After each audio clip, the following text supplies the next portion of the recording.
How's it going, everyone? Shiny Plume here. So, today I wanted to talk about my experience going to the Yu-Gi-Oh! NAWCQ in Indianapolis last weekend. Um, this is the vlog for my experience there. I originally wanted to just compile all the clips that I had during the event, but the audio itself didn't feel great to me, and also it felt just very choppy the way it just like didn't really gather all my thoughts. I feel like just having like the sporadic short vids of me like in the moment isn't really a great way for me to do this kind of video.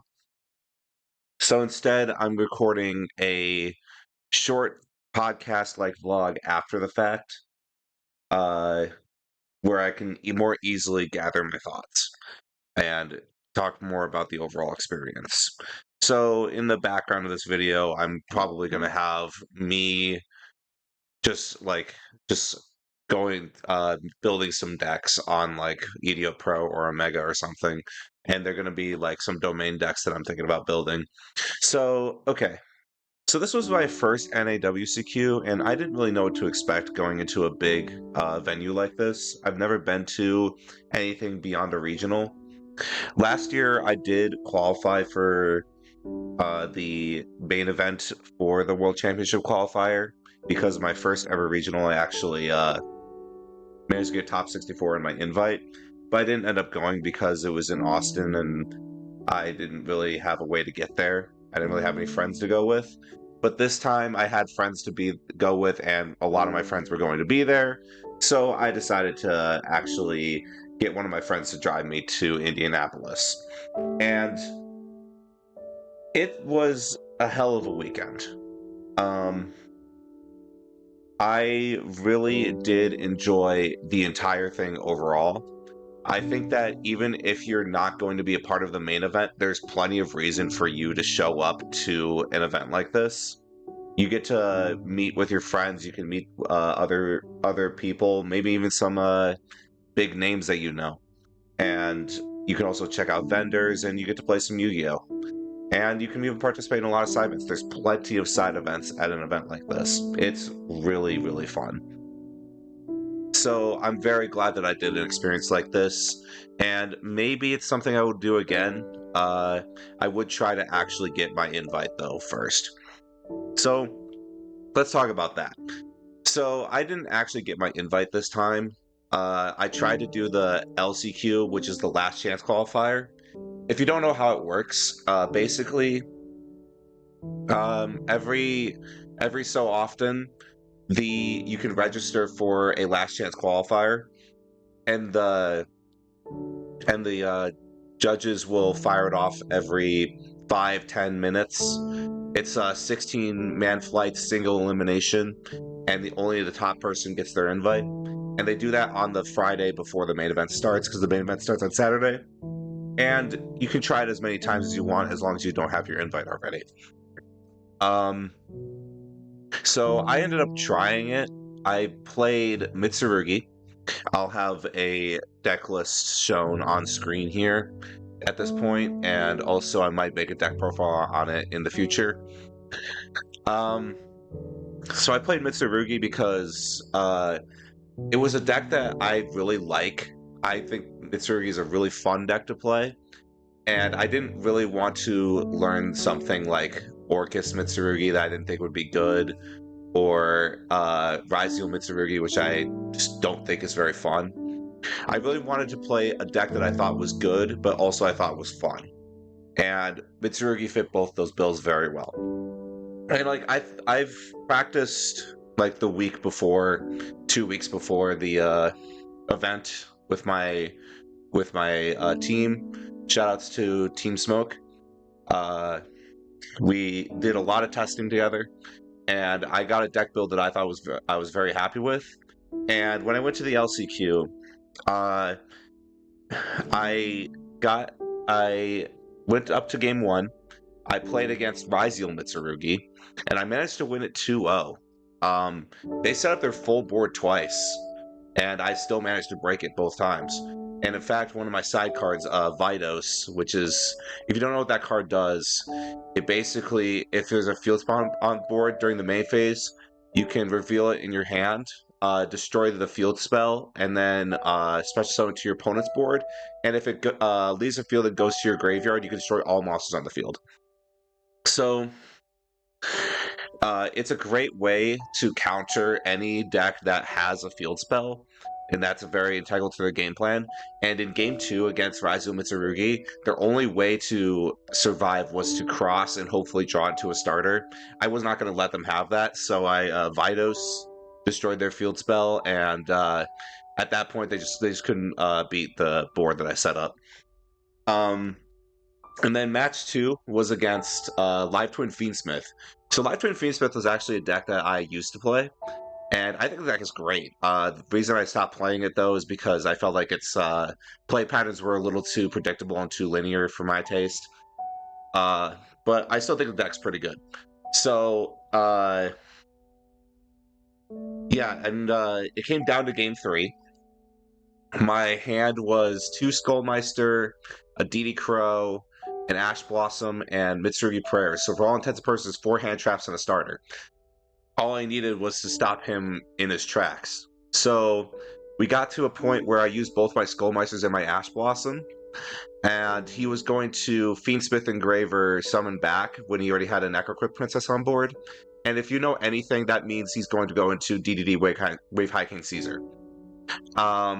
And I was going to like, okay, well, I can stop this. I have DD Crow. So I was going to DD Crow his Fiendsmith Engraver. And earlier on in the turn, he used Kiss a Kill Deal. Kiss Kill Deal, if you don't know, is after it activates effect, it sends a Lila card for cost. And for the rest of the turn, if you activate something in response to a Kiss Kill or Lila, you draw a card. So one of the times when he would do Lila Sweet, he did Lila Sweet in Graveyard and I changed Skullmeister. After that, he drew a card. And it came back to bite me in the end because when I tried to DD Crow's Engraver, he used Ghost Bell, which he actually drew off the Kiss Kill Deal, which was absolutely insane. So unfortunately, he was able to set up his Wave High King Caesar, and at that point, all I have left is Mitsurugi Prayers. Not going to play through that, unfortunately. So I ended up losing that game, and it is what it is. Sometimes you get extremely unlucky, sometimes you get punished in the weirdest ways. It was unfortunate, and it honestly kind of discouraged me from trying the LCQ again that day. Gonna be honest. But it's okay because there was plenty of side events I could try. I ended up trying to, I think for the rest of that day, I just hung out with the domain format guys, which I'll get into all the things I did with domain format later on in the video. So I'll just put all of that like at once because I did it all 3 days. We got to Saturday. So Saturday, since I didn't qualify for the main event, I was just doing side events all day. And the first thing I tried to do was a regional. So it's in addition to the LCQ, they have regional flights on Saturdays and Sunday, where basically instead of you qualifying for the main event for that WCQ, you try to get your invite for next year. So I tried to do that.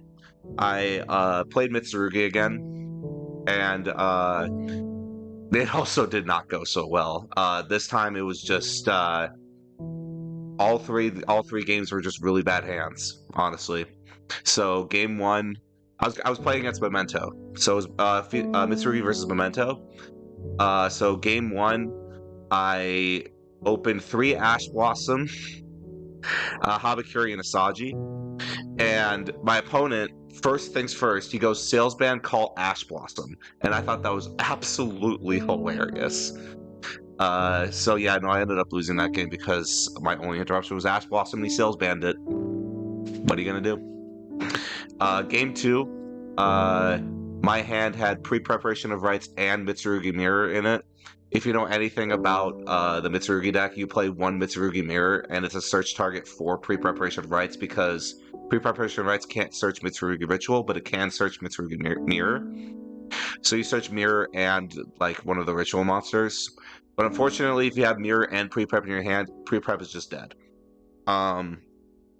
Game 2 was just both of us bricked, honestly. So we passed back and forth like 3 or 4 turns in a row. And then finally, I got into a point where I could actually start playing Yu-Gi-Oh! And then I ended up winning Game 2 eventually.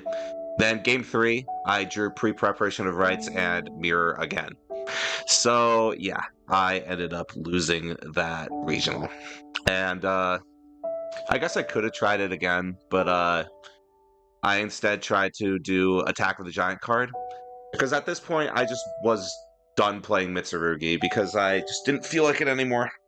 I still love the deck a lot, but the problem with it for me was that it was just bricking, which was kind of strange to me because like throughout all of my playtesting against like my friends, every single time that I would like play against them, I don't think I bricked very often. Like maybe it was like a couple games where I bricked, but I did not brick like very often at all. And then when it came to the regional, it was just like, well, I'm bricking every single game. It's ridiculous. But it happens, you know.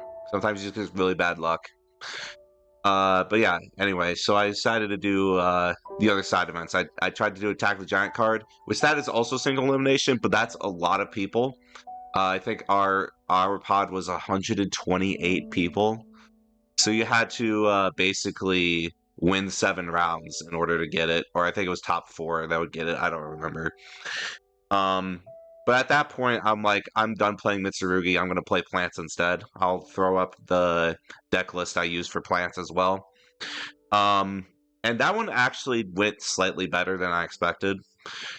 So my first matchup was against White Forest, and I ended up winning it 2-0.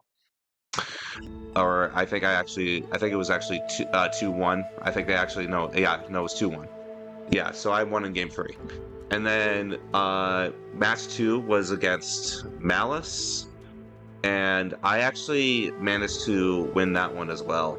It was great, but then I played against another Malice and in the 3rd round and lost in game 3.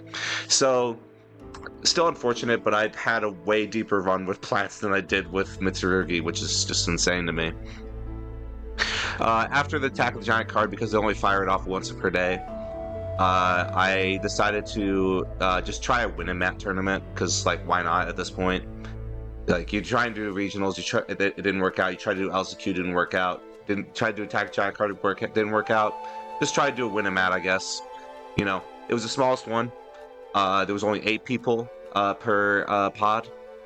And this was the interesting one to me, because at this point in the day, it must have been really frustrating for the judges, because there was one judge, like the judge that we were that was doing our pairings and stuff like that. He was clearly frustrated because he had a lot on his plate. He wasn't just judging our win-a-mat. He was judging like a regional, another win-a-mat. It was a bunch of things he was judging all at once. I kind of felt bad for him. I was playing plants again, and I went up against Vanquish Soul. And Vanquish Soul is a really good deck, but plants is just a pretty good deck to play against it, honestly, because like they like to do turn 1 plays, or like turn 0 plays to try to interrupt you on your turn, and then you're like, okay, well, the Rikka Field spell gets rid of their monsters. So everything they set up, as long as you have a couple interruptions, is just doesn't really matter to you if you're playing plants. But in either case, then we got, after that, I played against AzzyReal Mitsurugi, and unfortunately for plants, that's kind of an auto-lose, to be honest, because AzzyReal Detonator just cleans up the board. You know, you need to have a plant monster on board or your field spell to really do anything, and if AzzyReal Detonator's there, it just kind of destroys things before you even get started. And even if that wasn't enough, you know, Mitsurugi, all their stuff triggers when they get tributed. Guess what your deck likes to do when you're playing plants? You love to tribute things. So Mitsurugi doesn't care. So it kind of like is an auto lose when you're playing plants, unfortunately, but I kind of knew that. So it is what it is. After that, I just kind of decided to stop doing side events and would just check out vendors instead and just play domain format, which is what I did basically all Sunday.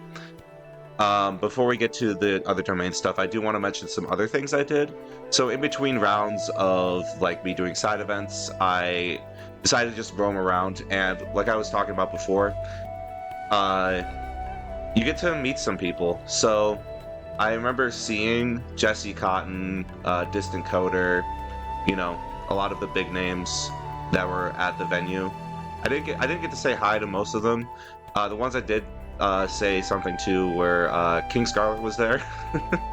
I just said what's up. He was like lost in his own world. He doesn't expect people to recognize him, I guess. I also met Milano the Duelist. I took a picture with him. He's a really cool dude. He's actually one of the inspirations for me personally. Like, I love watching his sketches. I think they're really funny. And that's part of why I like doing sketches myself. And then, of course, the other one I met was Ruggles. Ruggles is one of the sweetest people that plays this game. He's just so friendly to talk to. And he just always has a great positive energy. And like, when I talked to him, we talked back and forth about heroes a little bit. That was fun to talk about. And he actually signed a QCR test bear I had. And I think that was really sweet. He loves Glad Beasts too. So, hey, yeah, and I mean, like, meeting some of your idols sometimes can be scary, but, a lot of them are actually willing to talk to you, They actually love their fans. I mean, the other ones I ran into, funnily enough, this is, I remember seeing Triff, on Friday. We were in line, and he's like, hey, is this the line for pre-registration? And I was like, no, this is the line for the LCQ. He said, ha, you suck, and then walked away. I'm like, that's the most Triff interaction ever. But yeah, I mean, some people I kind of wish I got to see it. I heard that Team APS was only there on Sunday afternoon, and that was, by that time I already left. Other than that, those are the people that I got to meet. But of course, we now have to. I also got to meet a couple of. I also saw a couple cosplayers. I took a picture with one that cosplayed as Kitchen Dragon Maid, which is funny. I really liked their cosplay, and Dragon Maid's one of my favorite archetypes, so that was fun. But now we can talk about domain format, which honestly was probably the highlights of my weekend there. I had way too much fun playing domain format with the people who made it. Michael and Jesse, those guys are really, really fun people to play with. They are really fun to talk to. They're always so open to whatever crazy domain format idea you have. They have just binders full of staples for domain format. And it's just really, really fun to like see people play this alternate format that it's unofficial, but it's very popular still. And they were also like advertising. They had flyers and stuff like that, so people who didn't know about the format could still learn about it, and it was really fun. It was also fun to see some people that were in the Discord. Shoutouts to the domain format Discord. Please check it out. Link in the description.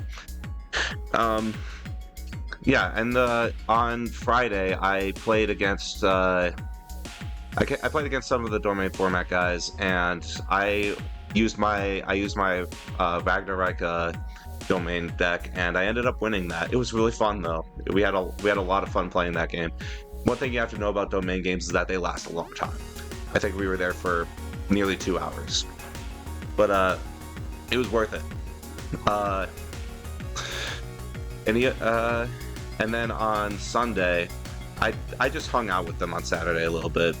Because I was mostly doing the side events. Then on Sunday, I was just like, all I really want to do is get some comments from vendors and play domain format with my friend Alex. And that's what we did.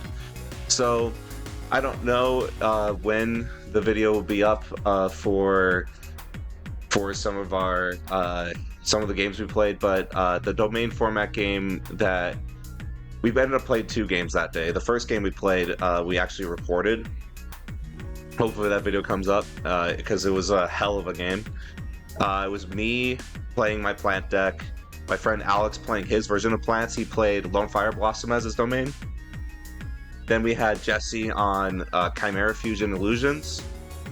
And then we had someone who hadn't played domain format before, but has heard about it and built his first deck. Shoutouts to SlightlyDecent in the Discord. He was playing a Divine of the Herald Light Fairy deck, and it was really cool. I think honestly, like, that game just was so chaotic. There was so much back and forth, so much interaction. It's amazing how over the course of 2 hours and 4 players, just the small interactions still matter. It's crazy. Yeah, it came down to like a point where I had no cards in my hand, I had no cards on my field. I draw Pot of Avarice for turn. I go Pot of Avarice, I target Fiber Jar and 4 Link monsters in my graveyard, shuffle all back and draw 2, and then I just set 1 pass. And I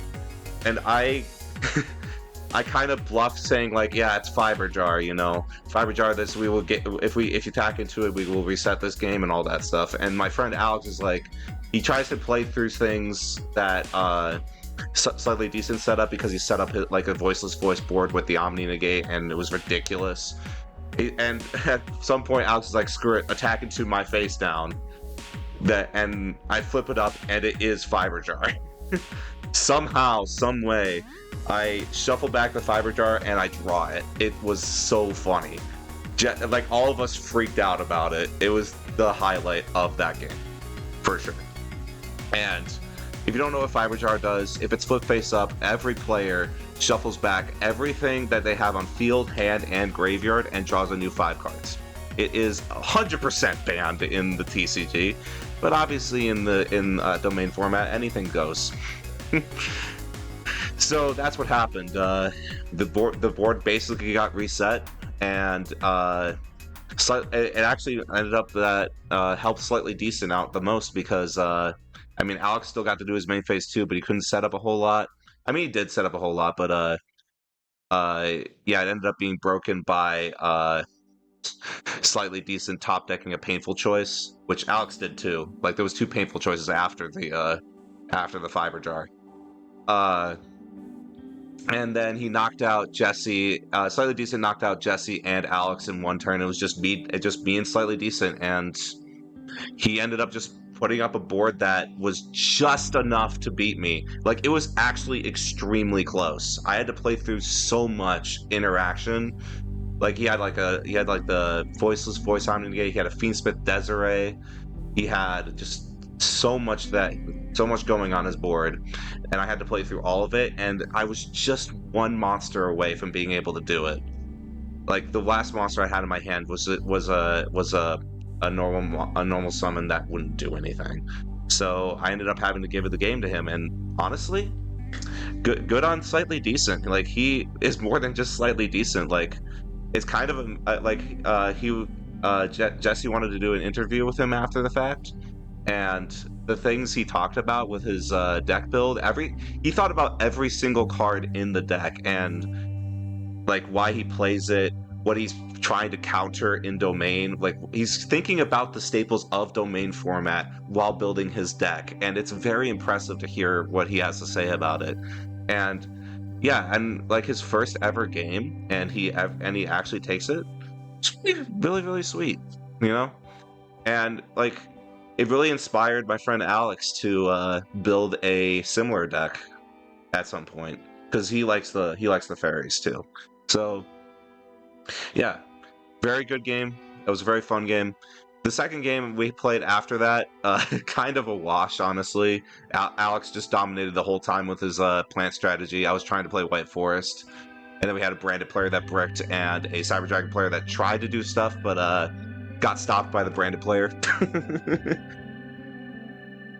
That's how domain goes, though. Sometimes it is a wash, but other times it is like insane back and forth too. Like, that's just what you get, and more often than not, it is insane back and forth. Like, the domain games that are a wash are very few and far between. Contrast that to advanced format. But in either case, like, I think that all the domain games we played was definitely the best part of the NAWCQ for me, because I love playing casually, I love playing domain format, and I love just talking to people, meeting new people, hanging out with friends, playing some Yu-Gi-Oh! The way we like to play it. And, you know, you wouldn't expect that from a place where the live stream just seems like it's all just competitive players playing the best decks and all that. It's like, no, there's a lot of people there that are just there to be just casual fun, or just do side events, just try and win a mat or hang out with friends, meet new people. And I encourage anybody that plays Yu-Gi-Oh! To attend a WCQ at least once, because it is an open event. Like, everybody can go, even if you don't have your invite. So don't be afraid to try it. That's all I'm saying. I think that it's absolutely worth your time, and it's one of the best experiences you can have as a Yu-Gi-Oh! Player. Even if you don't make it to the big stage, don't worry about that. It's just all about, if you don't make it to the big stage, no big deal. It's all about hanging out, playing Yu-Gi-Oh!, playing this game we all love. And yeah, that was my experience with the NAWCQ, and yeah, it was overall a very positive experience, and one I will never forget as a Yu-Gi-Oh! Player. But what do you guys think of this vlog? Do you guys enjoy this type of unscripted podcast-like video? Would you be interested in me doing some other topics that I just am interested in? Because I just enjoy just talking, just fun to speak my mind unscripted. And yeah, I'm sure that everybody likes to do that. But, let me know what you guys thought of this video in the comments. I would appreciate your feedback. But for now, during the end phase, Paddle goes back. Thank you all for watching. Peace.